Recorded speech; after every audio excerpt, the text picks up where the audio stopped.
नमस्कार, मैं अस्मा खान, प्रवक्ता सूरज प्रसाद राजकीय बालिका इंटर कॉलेज झांसी से आपका इतिहास की कक्षा में स्वागत करती हूँ। तो बच्चों, आज हम पढ़ने जा रहे हैं अपने 8वें अध्याय का तीसरा भाग। 8वां अध्याय हमारा किसान, जमींदार, राज्य कृषि समाज और मुगल साम्राज्य 16वीं व 17वीं सदी। इसके तीसरे भाग को आज हम पढ़ेंगे व समझेंगे। तो इस भाग को शुरू करने से पहले बच्चों हम एक क्विक रिवीजन कर लेते हैं। हमने पिछले भाग में क्या क्या पढ़ा था उसको देख लें। तो पिछले भाग में बच्चों कृषि समाज में महिलाओं के योगदान के बारे में हमने पढ़ा था। किस तरह महिलाएं पुरुषों के साथ कंधे से कंधा मिलाकर कार्य किया करती थीं और उसके साथ साथ वे अन्य कार्य भी करती थीं, जैसे कि महिला दस्तकार। साथ ही हमने ये भी पढ़ा कि इस समय महिलाओं को एक प्रजनन शक्ति के रूप में, एक श्रम संसाधन उत्पादनकर्ता के रूप में समझा जाता था। जंगल एवं कबीलों में बसे हुए लोग, साथ ही उनके जीवन यापन के तरीके और किस तरह धीरे धीरे मुगल साम्राज्यवादी दृष्टिकोण से जंगलों का सफाया कर कृषक बस्तियों का विकास हुआ, एवं जमींदार व जमींदारी व्यवस्था के बारे में भी हमने विस्तृत रूप में पढ़ा व समझा। तो बच्चों, अब इसी क्रम में हम आगे बढ़ते हुए आज अपने तीसरे भाग के उद्देश्य को पढ़ लेते हैं व समझ लेंगे और जानेंगे कि इस भाग में हमें क्या क्या पढ़ना है। अध्याय के इस भाग की समाप्ति के पश्चात आप सभी छात्र व छात्राएं निम्न बातों को समझने में सक्षम रहेंगे। निम्न बातें क्या क्या हैं? 16वीं व 17वीं सदी के दौरान मुगल कालीन भू राजस्व व्यवस्था कैसी व्यवस्था थी? वहां पर भू राजस्व नियंत्रण एवं राजस्व वसूली हेतु शासन व्यवस्था किस प्रकार थी? राजस्व निर्धारण हेतु भूमि का वर्गीकरण कैसा रहा? भूमि किस तरीके की थी और वहां का वर्गीकरण कैसा हुआ? आईने अकबरी के अनुसार राजस्व वसूलने के कैसे तरीके थे? बढ़ते व्यापार के कारण बढ़ता हुआ चांदी का बहाव। अबुल फजल की आईने अकबरी का विवरण। तो बच्चों, ये सारे पॉइंट्स हम डिटेल में देखेंगे व समझेंगे। तो शुरू करते हैं हम अपना तीसरे भाग का। पहली हेडिंग देखें, क्या है? मुगल कालीन भू राजस्व व्यवस्था। अब भू राजस्व का अर्थ क्या है? बच्चों, ये भी हमें देखें पहले कि भू राजस्व ही साम्राज्य की आर्थिक बुनियाद का आधार है। आर्थिक बुनियाद का आधार, जैसे बच्चों पहले हम जान ले भू राजस्व है क्या? जमीन से या भूमि से मिलने वाला राजस्व या कर, जो कि मुगल साम्राज्य की आर्थिक बुनियाद थी। अर्थात हम ये कह सकते हैं कि इनकी आय का सबसे बड़ा स्रोत भू राजस्व ही था। बढ़ते हुए कृषि उत्पादन पर नियंत्रण स्थापित करने के लिए अब कृषि का उत्पादन लगातार बढ़ता जा रहा था। साथ ही अब उस पर नियंत्रण रखना भी आवश्यक हो गया था, जिसके लिए राज्य को एक सुदृढ़ शासन तंत्र की आवश्यकता थी। अर्थात तीव्र गति से फैलते हुए साम्राज्य के सभी क्षेत्रों में राजस्व के आकलन और वसूली करने के लिए, यानी कि इसी समय मुगल कालीन प्रशासन के शीर्ष पर एक सैनिक नौकरशाही तंत्र मनसबदारी था, जिसके बारे में हम अपने अगले अध्याय में विस्तृत रूप से चर्चा करेंगे। अब इन मनसबदारों पर राज्य के सैनिक व नागरिक मामलों की जिम्मेदारी थी। इनसे साथ साथ जुड़े कुछ मनसबदारों को वेतन के रूप में नकद भुगतान किया जाता था, जबकि ज्यादातर मनसबदारों को साम्राज्य के अलग अलग हिस्से से भू राजस्व के आकलन के जरिए भुगतान किया जाता था। साथ ही साथ इस तरह इस पर नियंत्रण भी रखा जाता था। बच्चों, प्रशासनिक तंत्र का निर्माण करना अत्यंत आवश्यक हो गया था।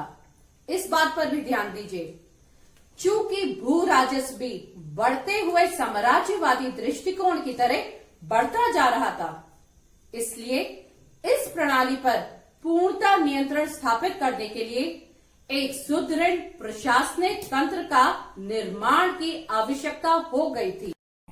तो बच्चों, ये था मुगल कालीन भू राजस्व व्यवस्था। अब हम देखते हैं राजस्व वसूली हेतु शासन व्यवस्था। ये हमारी अगली हेडिंग है। दीवान संपूर्ण राज्य की वित्त व्यवस्था की देखरेख के लिए उत्तरदायी था। अब उत्तरदायी किस प्रकार था? दीवान भू राजस्व तथा अन्य करों की वसूली और उनके हिसाब किताब के लिए जिम्मेदार था। दीवान का मुख्य कार्य सरकारों के आमिल गुजारों की सहायता से कृषि का विस्तार और सुधार करना था। साथ ही साथ उसे आमिलों के कार्यों पर निगरानी भी रखना जरूरी थी। इसी के साथ वित्त के साथ राजस्व विभाग भी उसी के नियंत्रण में था। उसी के नियंत्रण में किस तरह से? भू राजस्व विभाग होने के कारण इन्हें लोगों पर कर का बोझ निर्धारित करने से पहले उस पर होने वाले उत्पादन के बारे में कुछ खास किस्म की सूचनाएं या जानकारियां एकत्रित करनी होती थी। जैसा कि यहां मैंने आपको बता दिया है, सूचनाएं एकत्रित करने का प्रयास करते थे, जिसके लिए भू राजस्व निर्धारण करना आवश्यक था। भू राजस्व निर्धारण के 2 चरण थे। अब हम देख लेते हैं इसके 2 चरण किस प्रकार से थे। तो 2 चरण क्या है? पहला करों का निर्धारण और दूसरा वास्तविक वसूली। अब इसको हम एक उदाहरण के माध्यम से समझ सकते हैं। जैसा कि मान लीजिए हमारे पास राजस्व वसूली के लिए 3 तरह की भूमि है। भूमि ए, भूमि बी और भूमि सी।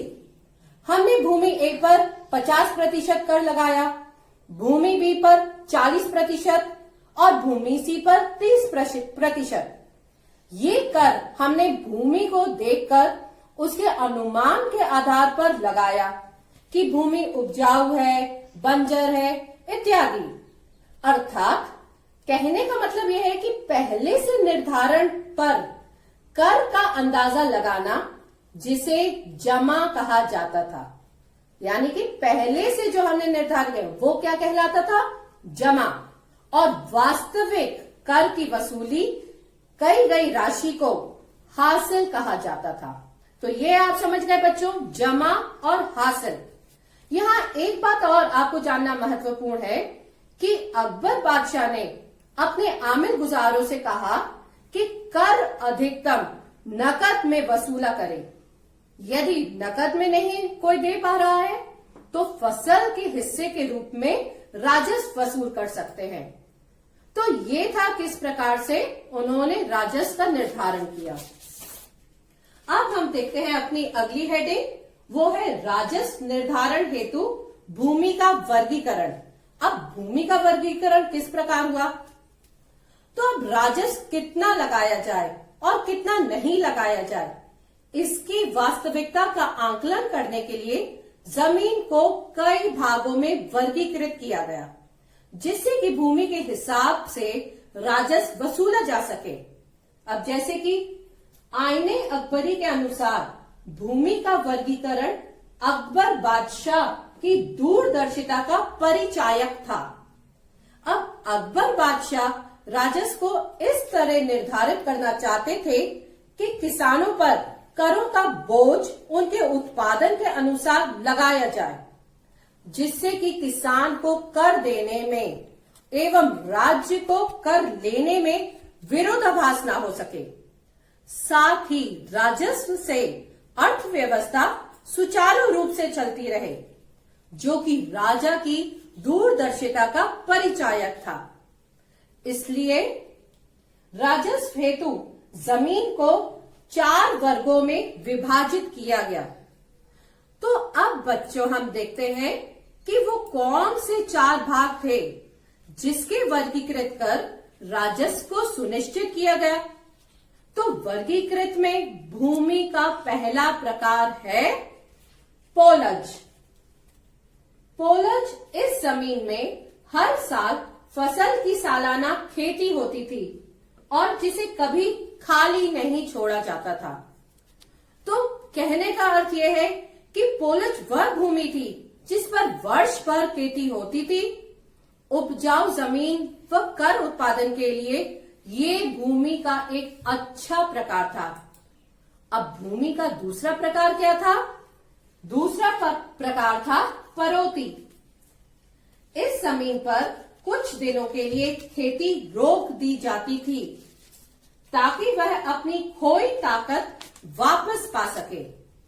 तो बच्चों, कहने का मतलब यह है कि एक बार खेती होने के पश्चात फसल काटकर कुछ दिनों के लिए जमीन को खाली छोड़ दिया जाता था, जिससे कि जमीन अपनी उर्वरक शक्ति वापस पा सके। तो अब बच्चों हम देखें तीसरा प्रकार क्या था। तीसरा प्रकार चाचर। ये जमीन 3 या 4 वर्ष तक खाली रहती थी। अब चाचर से हम क्या समझते हैं? ये जमीन 3 या 4 साल तक कोई खेती नहीं होती थी इस जमीन पर। इससे ये अंदाजा लगाया जा सकता है कि चाचर जैसी जमीनों पर कर की दरें संभवतः कम रही होगी। तो ये 3 प्रकार तो आप समझ ही गए। इसके साथ साथ एक चौथे प्रकार की भी जमीन थी। चौथा प्रकार बंजर। इस जमीन पर 5 या उससे अधिक वर्षों से खेती नहीं की गई थी। तो बच्चों, बंजर शब्द से ही आप समझ गए होंगे कि ये वो जमीन थी जो अपनी उर्वरक शक्ति पूर्णता खो देती थी और इसमें 5 या उससे अधिक वर्षों तक खेती नहीं की जा सकती थी। तो ये थे बच्चों भूमि के 4 प्रकार, जिससे भूमि की उर्वरक शक्ति के आधार पर वर्गीकृत किया गया था, जो आप समझ ही गए होंगे बच्चों। तो अब इसके आगे हम देखते हैं राजस्व निर्धारण हेतु भूमि के वर्गीकरण में ही अपना अगला पॉइंट है हमारा, पहली 2 प्रकार की जमीनों को 3 किस्मों में बांटा जाता था। जैसा कि हम देखें कि अब जो पहली 2 प्रकार की जमीनें थी, जैसा कि पोलज और पड़ती, इनको फिर से 3 किस्मों में बांटा गया। 3 किस्म कौन कौन सी है वो समझ लीजिए आप अच्छे से। पहली किस्म अच्छी, मध्यम और खराब। मतलब जिस प्रकार से ज्यादा खेती होती थी वह अच्छी कहलाई थी और जिस भूमि पर कम खेती होती थी वह मध्यम कहलाती थी और जिस जमीन पर या भूमि पर औसत खेती होती थी उसे खराब श्रेणी में रखा गया था। तो इस तरह से बच्चों भूमि का वर्गीकरण कर। तो बच्चों इसी क्रम में आगे बढ़ते हैं और देखते हैं हम अपनी अगली हेडिंग, राजस्व वसूलने के तरीके।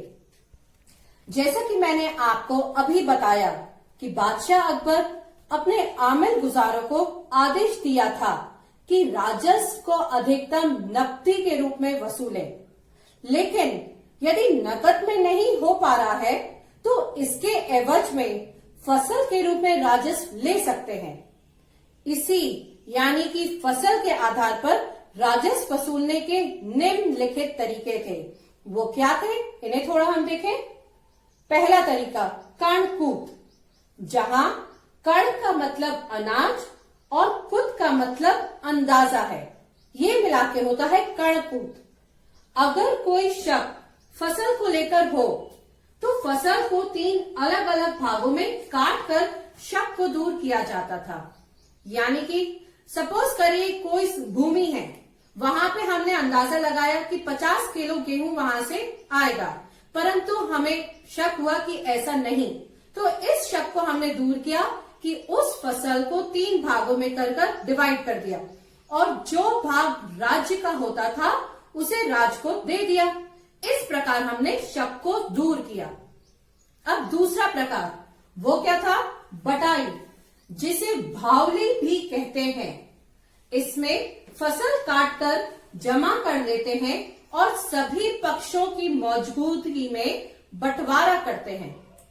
जब फसल आ गई, सब वहां पे है एकत्रित, तब उसकी हम लोग डिवाइड करते थे। इसमें अब तीसरा प्रकार, खेत बटाई। खेत बटाई क्या है? इसमें बीज बोने के बाद खेत को बांट लिया जाता था। बीज बोया और उसके बाद खेत को डिवाइड कर दिया गया। और लास्ट है हमारा लाग बटाई। इसमें फसल काटने के बाद उसका ढेर बना लेते थे और फिर उसे बांट लेते थे। जैसे ही फसल आ गई, उसका ढेर बन गया, उसके ही पश्चात फसल को डिवाइड कर दिया जाता था। ये था हमारा लास्ट वाला पॉइंट। अब हम इसके आगे बढ़ते हैं और देखते हैं चांदी का बहाव। नई दुनिया का रास्ता खुलने से भारत के व्यापार का काफी विस्तार हुआ। कैसे? अब भारत में चांदी का बहाव कैसे हुआ? जैसे कि मुगल साम्राज्य एशिया के उन बड़े साम्राज्यों में से एक था जो 16वीं और 17वीं सदी में सत्ता और संसाधनों पर अपनी मजबूत पकड़ बनाने में कामयाब रहे, सक्षम रहे। इस नवीन दुनिया के रास्ते से भारत के व्यापार का समुद्र पार भारी विस्तार हुआ। इससे एक तो व्यापार बढ़ने लगा और साथ ही साथ दूसरा देखते हैं क्या हुआ। व्यापार बढ़ने के साथ साथ नई वस्तुओं का भारत में आना शुरू हुआ। जैसा कि मैं पिछले भाग में आपको बता चुकी हूँ, नई नई सब्जियां भारत में आई। इस प्रकार विस्तार हुआ और इसी के साथ यहां से निर्यात होने वाली वस्तुओं का भुगतान करने के लिए एशिया में भारी मात्रा में चांदी आई। अब ये भारत के लिए अच्छा था क्योंकि यहाँ चांदी के प्राकृतिक संसाधन नहीं थे। अब इस बाहर से आई चांदी से धातु मुद्रा का विकास, मुद्रा का संचार और सिक्कों की ढलाई का अभूतपूर्व विकास हुआ। तो ये कैसे भारी मात्रा में इसका विस्तार हुआ, ये आप समझ ही गए। अब हम अपनी अगली हेडिंग की तरफ जाते हैं और देखते हैं अबुल फजल की आईने अकबरी। अब इसमें 5 संशोधनों के बाद अकबर के शासन के 42वें वर्ष में पूरा किया गया। तो ये बात आप समझ गए कि 5 संशोधन हुए, उसके बाद अकबर के 42वें संशोधन में 42वें वर्ष में इसे पूरा किया गया। इसकी परियोजना का परिणाम था अकबरनामा, जिसे 3 जिल्दों में रचा गया, यानी कि 3 भागों में ये रचा गया था। पहली 2 जिल्द में ऐतिहासिक दास्तान यानी कि जो हिस्टोरिकल फैक्ट्स थे वो लिखे गए और तीसरी जिल्द में आईने अकबरी को शाही नियम कानून के सारांश और साम्राज्य के एक राजपत्रित रूप में संकलित किया गया। यानी कि दूसरे भाग में शाही परिवार के बारे में, अकबर का परिवार किस तरीके से रहते थे, रहन सहन, सब चीज लिखी गई। और तीसरे भाग में जैसे आज गैजेटी होती है उसी प्रकार से वहां का गैजेटी थी या राजपत्र लिखा गया। अब इसमें कई मामलों की चर्चा की गई। कई मामले किस प्रकार से, जैसे दरबार के बारे में, प्रशासन के बारे में, सेना का संगठन, राजस्व के स्रोत जो अभी हमने डिस्कस कर लिए डिटेल में, साम्राज्य के प्रांतों का भूगोल किस प्रकार था, लोगों की धार्मिक, साहित्यिक व सांस्कृतिक रीति रिवाज किस प्रकार थे, एवं तमाम प्रांतों एवं सूबों की जानकारी इसी में संकलित थी। ये सारी चीजें उसमें लिखी गई थी। किसमें? आईने अकबरी में। और साथ ही साथ आईने अकबरी 5 भाग में संकलित है। 5 भाग में पहले 3 भाग प्रशासन का विवरण देते हैं और पहला भाग यानी कि मंजिल आबादी जिसे कहा गया है, ये शाही घर परिवार और उसके रख रखाव से ताल्लुक रखती थी। जैसा कि अभी मैंने आपको बताया था कि ये भाग में शाही परिवार के बारे में विवरण है। इसी के बाद जो दूसरा भाग था, सिपाही आबादी, ये नगर प्रशासन एवं नौकरों की व्यवस्था के बारे में इस भाग में शाही अफसरों, विद्वानों, कवियों और कलाकारों के संक्षिप्त जीवनियां भी हैं। मतलब जो भी सिपाही थे उनके बारे में तो था, साथ ही साथ अन्य लोगों का भी विवरण और उनकी जीवनियों के बारे में है इसमें। अब तीसरा भाग जो था वो क्या था? वो था मुल्क आबादी। इस भाग में साम्राज्य व प्रांतों के वित्त पहलुओं तथा राजस्व की दरों के आंकड़ों की विस्तृत जानकारी है, जो चीज अभी हमने डिस्कस करी है। फिर चौथा और पांचवा भाग, ये क्या था? इसमें भारत के लोगों के मजहबी, साहित्यिक और सांस्कृतिक रीति रिवाजों का संग्रह है। पुस्तक के अंत में अकबर के शुभ वचनों का लिखा गया है, यानी कि अकबर ने भी कुछ शुभ वचन दिए जिसको भी लिखा गया। ये था विस्तृत जानकारी आईने अकबरी की, जो अकबर के दरबारी कवि अबुल फजल ने लिखी थी। तो बच्चों, इस अध्याय के आखिरी भाग को भी हमने अच्छी तरह पढ़ लिया है व समझ लिया है। तो जैसे कि पहले भी हम करते आए हैं कि कैसे एग्जाम में प्रश्न आता है, उसको किस दिशा में हमें लिखना है, वो भी हमें समझना चाहिए बच्चों। तो इसी पैटर्न में मैं एक प्रश्न लेके आई हूं और बुलेट फॉर्म में मैंने इसका आंसर तैयार किया है आपके लिए। आप उसको देखिए, समझिए और विस्तृत रूप में आंसर लिखिएगा। तो प्रश्न है आपका, उन साक्ष्यों की जांच कीजिए जो यह बताते हैं कि मुगल राजकोषीय व्यवस्था के लिए भू राजस्व बहुत ही महत्वपूर्ण था। यदि ये प्रश्न आता है तो आंसर फॉर्मेट कैसा होगा, ये भी देखिए। वित्त साम्राज्य रूपी शरीर का मेरुदंड होता है, या आप समझते ही हैं बच्चों। सभी मुगल सम्राट साम्राज्य को शुद्ध वित्तीय आधार प्रदान करना चाहते थे। साथ ही साथ इसमें सर्वाधिक महत्वपूर्ण स्थान भू राजस्व था और भू राजस्व ही साम्राज्य की आर्थिक बुनियाद का आधार था।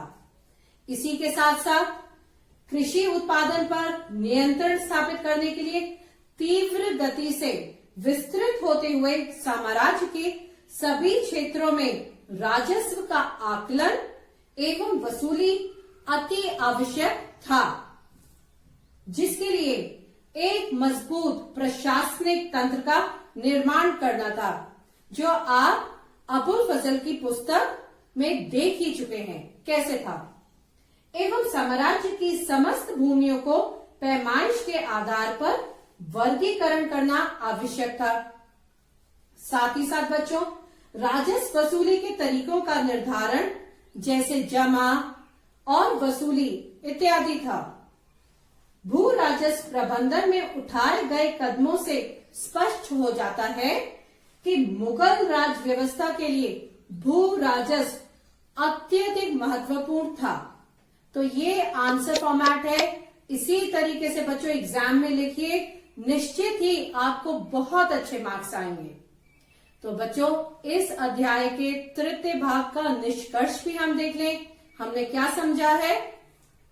अध्याय के इस भाग में हमने मुगल कालीन भू राजस्व व्यवस्था के बारे में जाना, किस तरह से राजस्व वसूलते थे वे लोग, साथ ही भूमि की पैदावार के आधार पर वर्गीकरण राजस्व को निर्धारित किया जाता था। इनको जानने के साहित्यिक स्रोत यानी कि आईने अकबरी की विस्तृत चर्चा भी हमने कर ली है। तो ये भी आप बहुत अच्छे से बच्चों समझ चुके हैं। और जैसा मैं पहले भी आपको होमवर्क देती हुई आई हूं, इस बार भी आपको होमवर्क करना है और कुछ एक क्वेश्चन तो मैं आपसे डिस्कस ही कर चुकी हूं। दूसरे प्रश्न को भी पूरे चैप्टर में हमने अच्छे तरह समझ लिया है, उसको भी आप अपने शब्दों में लिख लेंगे। मुझे उम्मीद है कि आप अच्छा करेंगे। पहला प्रश्न क्या दिया मैंने? उन साक्ष्यों की जांच कीजिए जो ये बताते हैं कि मुगल राजकोषीय व्यवस्था के लिए भू राजस्व बहुत ही महत्वपूर्ण था। ये अभी ही हमने डिस्कस किया, पूरा आंसर फॉर्मेट आप देख चुके हैं, समझ चुके हैं। दूसरा प्रश्न है, आईने अकबरी को ध्यान से पढ़िए और इस बात का ब्यौरा दीजिए कि इसका इस्तेमाल एक इतिहासकार किस तरह से कर सकता है। ये भी बच्चों हमने इस भाग में अच्छे से पढ़ लिया है। आईने अकबरी आप डिटेल में समझ चुके हैं, उसके क्या पॉइंट्स थे, उसमें क्या क्या था। आप उसको विस्तृत रूप में जरूर देखिए। तो ये आपका होमवर्क है, आपको करना है।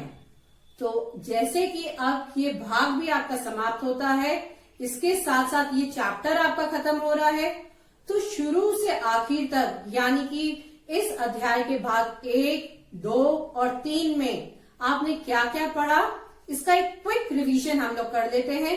क्या हमने देखा? किसान व कृषि उत्पादन के बारे में हमने पढ़ा था। किसान व उनकी जमीनों की जानकारी पता चली हमें। सिंचाई और तकनीकों के साधनों के विषय में हमें जानकारी मिली।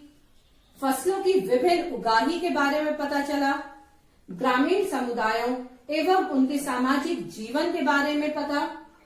जातिवाद, ग्रामीण माहौल और पंचायत व्यवस्था के बारे में हमने जाना। ये आपको ध्यान आ रहा होगा, भाग 1 में हमने पढ़ा था। तो बच्चों इसी तरीके से दूसरे भाग में याद करिए हमने क्या पढ़ा था, उसके पॉइंट्स देख लेते हैं। कृषि समाज में महिलाओं का योगदान, ये हमने जाना किस तरीके से महिलाएं पुरुषों के साथ कंधे से कंधा मिलाकर चल रही थी, अन्य कार्य भी कर रही थी। महिलाओं को प्रजनन शक्ति के रूप में समझा था। जंगल और कबीले एवं वहां बसे लोगों के बारे में जानकारी हासिल करी थी। कृषक बस्तियों के लिए जंगलों का कैसे सफाया किया गया। जमींदार एवं जमींदारी व्यवस्था के बारे में हमने विस्तृत रूप में पढ़ ही लिया था। तो इसके साथ साथ अब हमें ये भी देखना है, इस भाग में हमने क्या क्या पढ़ा। इस भाग में हमने जाना 16वीं और 17वीं सदी के दौरान मुगल कालीन भू राजस्व व्यवस्था, डिटेल में हमने बहुत अच्छे से पढ़ लिया इसे। भू राजस्व नियंत्रण एवं राजस्व वसूली हेतु शासन व्यवस्था किस तरह से थी। राजस्व निर्धारण हेतु भूमि का वर्गीकरण क्या क्या था, ये भी जाना। और आईने अकबरी के अनुसार राजस्व वसूलने के क्या क्या तरीके थे, कैसे निर्धारित होता था। बढ़ते व्यापार के कारण बढ़ता हुआ चांदी का भाव, कैसे चांदी विस्तृत रूप में आ गई थी। और फिर अबुल फजल की आईने अकबरी का विस्तृत वर्णन भी हमने देख लिया और समझ लिया। और इसी से एक प्रश्न भी मैंने आपको होमवर्क के लिए दिया है, दोबारा आपको याद करा रही हूं बच्चों। तो बच्चों इसी के साथ मैं आशा करती हूं आपको ये अध्याय भी, इसके तीसरे भाग को भी समझ में आ गया होगा, बहुत अच्छे से आपने जान लिया होगा। तो बच्चों पढ़िए और निरंतर बढ़िए। थैंक यू, नमस्कार।